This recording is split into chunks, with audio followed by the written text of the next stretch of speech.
you're running with kings. But how far could you go if you run with the wind? And the chances you take are what give you wings, and you can fly. Hello there, this is Lewena Bayer. Welcome to Consider Civility. Today, just a note about what I think is one of the most comprehensive and kind of jumping off points of research related to our field of civility, and that's the Civility in America, the State of Civility white paper. And you can Google Civility in America and it'll pop up, but we're also going to try to put the PDF down below in the description. So I hope you will like the video and subscribe to the Consider Civility channel. But I'm just going to browse through here really quickly for you. I want to make a comment, of course, that the research is U.S.-centric. It's focused on civility in America, as the title would indicate to you, but it's conducted by some very credible researchers, Weber Shadrock, Powell Tate, KRC Research is listed at the top there. And what I love is that they spell out all kinds of aspects of civility for the general public who may not have actually considered civility before, who might not understand what it is, who might not realize what an impact it has, etc. And so, for example, the opening page, civility does not mean the mere outward gentleness of speech cultivated for the occasion, but an inborn gentleness and a desire to do the opponent good. That's Mahatma Gandhi. So I think this is important because there are many, I would say hundreds now, sort of grassroots organizations that promote civil dialogue or civility in the public square or civility in healthcare. But it's really critical, I think, that people understand that civility is a measurable competency. When taught well and absorbed in a way that it will transfer to our life and our work, civility becomes a part of who you are. It's not just what you do. But when you do it, you do it in a deliberate, intentional way, usually to encourage the greater good. So it's interesting to me that people are kind of latching on, I think, mostly because of the political situation in the U.S. at present, but we've been following this particular piece of research for probably 10 years, and I see now many people posting in their LinkedIn who are really unrelated to civility, but I'm really happy to see that people are kind of starting to come to understand what civility is and why they should care about it. So, there's some notes here about, has civility gotten better or worse? And what I would say is you must actually read the research, because in some cases you might think that things are significantly better based on a figure, a number that you see. But I think it's important to look at the whole paper and to look at the research in its entirety and be careful not to misquote or misrepresent the statistics. So, for example, 9 out of 10 people say that incivility leads to intimidation and threats, harassment, discrimination, violence, and cyberbullying. That to me is incredible shift in our mindset. For a long time, people dismissed incivility as rudeness or, just get over it. People aren't nice sometimes, so what are you going to do? This kind of flippant mentality. And we see that there's a solid business case for fostering civility in workplaces, and increasingly organizations are taking on civility initiatives and trying to teach civility.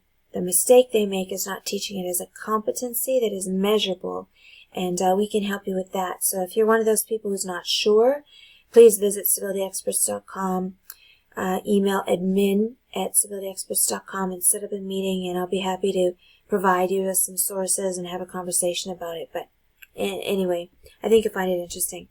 The political parts of the survey are certainly interesting. A little less relevant for me because I'm Canadian, but I would say that certainly what's happening in the U.S. impacts us, and so we need to pay some close attention.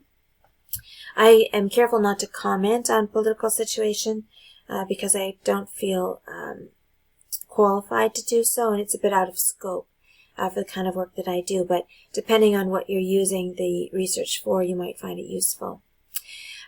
So Americans recognize that there's a shortage of incivility in their daily lives, and they easily agree that it's important to them. But sometimes when we ask people, they have a different idea of what it is. So it's some people say being thoughtful and kind, sympathetic, get along with others, respect and honor people, tolerating people. And so this is what I mean. Although they are a credible researcher and their research is valid, I think that you have to take with a grain of salt some of the injections, some of the opinion and viewpoint of the people who completed the research, did the polls and so forth, and be mindful in your context of what's useful and not. So, for example, there's a quote there that somebody said the meaning of civility was tolerating people and things you don't do for the sake of peace within a group.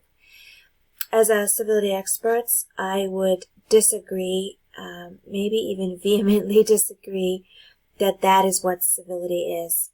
I feel that tolerating is not something that you do. If you're a civil person, it doesn't drive understanding or foster respect. And I don't think that you should ever tolerate for the sake of keeping peace within a group. I have a sense of what that person might have meant by that, but there's so much power in the words. And I think we have to be very careful what we repeat and what we publish, because people who maybe are not as savvy or not being as thoughtful in their review sometimes take verbatim and interpret in a way that was not intended. So again, I think it's a really incredible piece of research. I use it all the time, but I'm encouraging you just to be careful and read it fully. So they talk about the meaning of civility. They talk about, the scope of incivility, and it really is broad. They talk about who experiences people more, incivility more, and some of that might be a reflection of how civility was defined in the survey. And that's kind of interesting, though. There's no question there's bias and stereotyping and racism, almost anywhere you go in the world. They're talking about what's going to happen.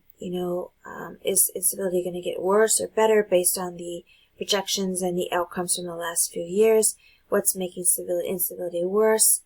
And then they ask people to rate themselves. And this is an interesting exercise to me, because if I haven't really experienced civility as a measurable competency, if I do think that civility is just people being nice or polite, treating me well, I might not understand that somebody could treat me well and then in front of me treat someone else badly, and in a way I am impacted then by that incivility. And if I do nothing about it, then my experience of incivility in theory should not have been reported as civility. I hope that makes sense. But again, what I'm trying to say is everybody has a perception and an experience, but I think we need to look at things from a bigger, wider vantage point and consider the systems thinking aspect of incivility.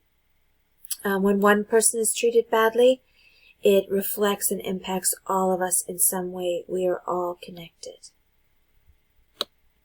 Moving along, there's quite a bit more here.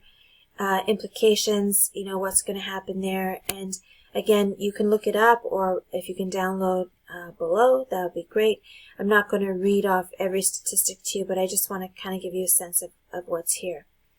I do find that pages like this one here are a really good starting point for conversations in a training situation or a forum or even a blog post or something like that. You can really solicit some interesting responses. And I think you just have to be open to dialogue, because there are many, many varying opinions. Presidential civility, my American friends, you might enjoy that piece. I'm going to gloss over it for a range of reasons. What can you personally do to improve civility? I think this is a really brilliant chart, and in fact, if it were up to me, I would have put this chart first, because I think more important than stating that incivility is a problem and how and where and why, I think we need to start with the end in mind whenever we are having conversations about civility. And the end in mind is that we are all morally and legally responsible for each other, that we are accountable for being the change we want to see in the world, and that there is tremendous power in one kind gesture, one kind word, one act of forgiveness, one act of generosity, one act of courage, that each individual choosing civility, cumulatively, that's how we're going to change the world and make it better. So I would have put this chart, as brilliant as it is, I think it's down here on page 15. I would have put it way up there on page 2, probably. The workplace, this one I want you to be careful with. They're saying that civility has changed for the positive in a workplace. Now with our pandemic, I would argue this is not true. And there are some aspects of this piece that I'm going to do another clip on because I disagree in part with the way it was interpreted. And I think there's some danger in the way this information was presented. But it's just my opinion. If you're interested in that, we'll post another video about it. Thank you. Insights about a little bit more, same thing. This ties to my most recent statement that I think we need to be careful that some of this might have been mispresented. Not that the stats aren't accurate, but I feel that the interpretation of it might not be comprehensive in its description. Gender, generation, that piece I would gloss over because I feel that whenever you highlight that kind of information, it's like highlighting the labels. And we work very hard as civility practitioners to see people first and not to focus or reiterate any variances that somebody might attribute to a group. So labeling a generation or a cultural group or a gender. All of this is very good, the impact of civility at work. We have lots of research and books and documentation on that. I think it's a really important piece here, these last few pages. So I would encourage you to spend a little time on that. There's a lot of really good research as well, but I would say if you're just starting out, that this is a credible, valid, current. They put out this survey every year so you can update your stats and facts. Piece of work. And so I hope you enjoy reading it. And if you have specific questions about it, you can email admin@civilityexperts.com and set up an appointment. I'd be happy to have a discussion with you. You can certainly put comments below. And please like the video if you liked it and subscribe to Consider Civility. Please also consider clicking on the link below that leads to a full version of the Isabel song, which is our YouTube theme song. It's based on the work of an amazing certainly epitome of civility woman named Isabel, who is in Rwanda, who founded the Solid Africa Initiative, and the song is written and sung by a colleague and mentor and friend of mine named Beth Crookham. Thanks so much. Bye for now.